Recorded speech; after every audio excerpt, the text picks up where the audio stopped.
नजर चुराने वाले बेवफा बना दी। हाँ, नजर चुराने वाले बेवफा बना दी।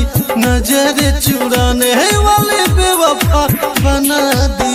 इश्क के आग में मुझको जला दी। नजर चुराने वाले बेवफा बना दी। नजर चुराने वाले बेवफा बना दी।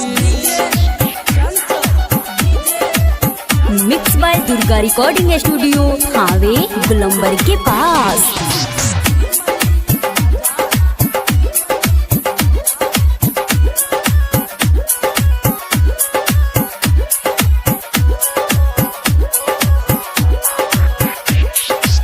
मर मर के जी रहा हूँ बस तन्हाई है। प्यार किया मैंने जिससे वो बेवफाई है। मर मर के जी रहा हूँ बस तन्हाई है।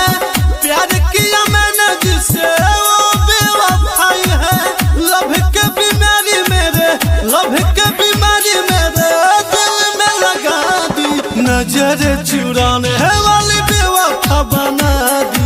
नजर चुराने वाली बेवफा बना दी।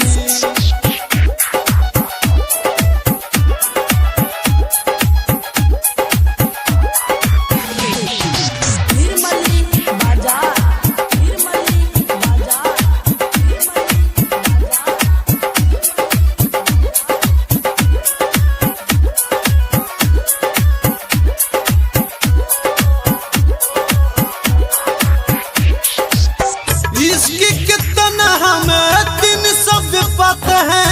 राइट और दिल को वजह से प्यार में मर जाते हैं।